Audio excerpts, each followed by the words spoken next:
But college was difficult. And so when I heard about people not fitting in, I remember not fitting in my first year and really wondering, do I belong here? But the first place where I felt, oh, I need to speak up here was in my psychology class. I thought all along I was going to be an engineer because I was good at math and good at science, and I didn't have to speak English to do that. But I went to my psychology class, and they were talking about things that did not sound like me. And I thought, is it because I'm an immigrant? Am I different than the people in the textbooks? So I decided to study immigrants. And so my research, when I went to graduate school, was about the experience of immigrants, of mothers, of children who had been what we call 1.5 generation, which are the young children of immigrants that come here. And when I started talking to them, I wanted to know if, like me, their voices were also missing from those textbooks. I talked to moms who, like my mom, left their parents at home in their home country to come and give their children an opportunity. But these moms, also like my mom, were afraid that their children would learn things here that could get them in trouble, like experimenting with drugs. And I talked to fathers, like my dad, who were working very long hours and sometimes more than one job, so that their children didn't have to work and could focus in school and could go and finish school. But they were worried too, that their children will drop out of school because they didn't understand the work and their parents couldn't help them because either they didn't speak English or they didn't finish school themselves, so they didn't know the material. And then I talked to the kids like me, who came here and were never asked if they wanted to come, who didn't, nobody asked them if they wanted to leave their home and their grandparents and their best friends, and who had to go to school every day where they didn't understand the language or the rules or the homework, and they were scared too, like I was. So at first I was really, really sad, and I thought, oh, this is just awful. Immigration is awful for everybody. But then I stopped, and I thought, wait a minute. I have a voice. I can do something about this. I can talk to people. I can create a whole stage where people can come and listen to me talk about this. And hopefully, other people will have something to say too. And together we can make change happen. And we can make immigration a process where, yes, it's going to be challenging, but people succeed. So I started volunteering first at elementary schools. And I was the interpreter for parent-teacher conferences. And I met the parents, and I told them if they need anything, I'd be happy to help. And I was most surprised that the teachers were interested to hear my story. They wanted to know, how did you do it? Because we want to help these children do it too.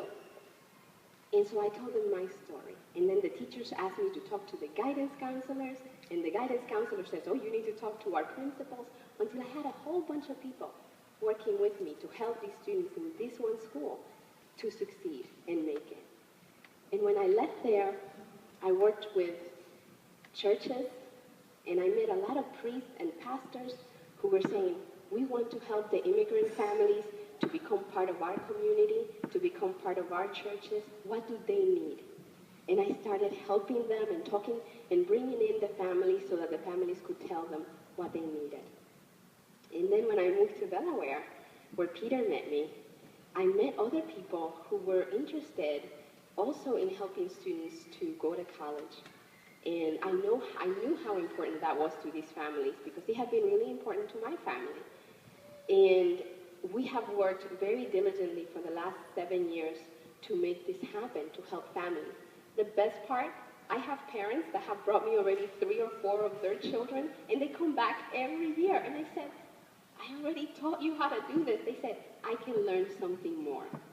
But really, the person that learns is me, because they come back and they tell me what helped them and what didn't help them.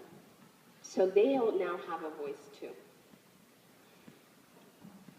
work that I do now, I'm a psychologist, I'm a therapist.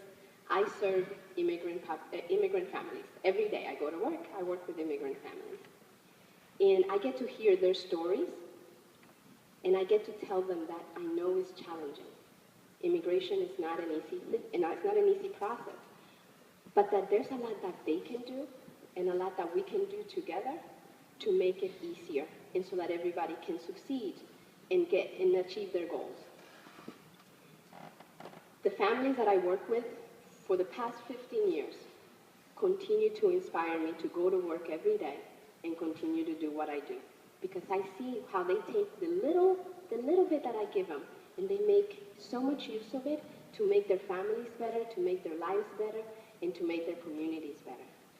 I worked with, recently, about a year ago, I finished working with an 8-year-old little girl who was very nervous. They brought her to me because she was very nervous about speaking in school, so she wouldn't talk in school.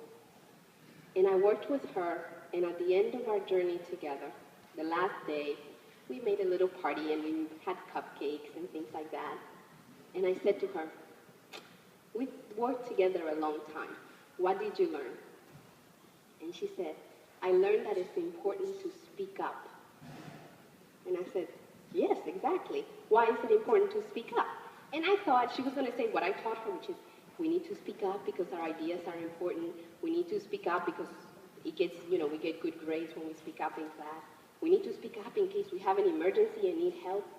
And she said, "I learned that it's important to speak up because it makes other people feel important too." And I thought, exactly right. And I never thought of it. But the first time she spoke to me, I felt so important. I felt like she trusts me. So sometimes when we hold back, we're not trusting that the other people want to help us too. And so today, I didn't even use my notes. But today, I am really excited to be here because I hope that my voice will spark your voice. And I encourage each and every one of you to go out into your communities, to your families, to your work, to speak up. Share your ideas, because your ideas have value that has nothing to do with how well you speak English, with whether or not you're a U.S. citizen, with how long you've lived here, whether you finish high school or college. Your ideas have values because you have an experience that nobody else has lived, and people need to hear that voice too. Thank you very much, and congratulations.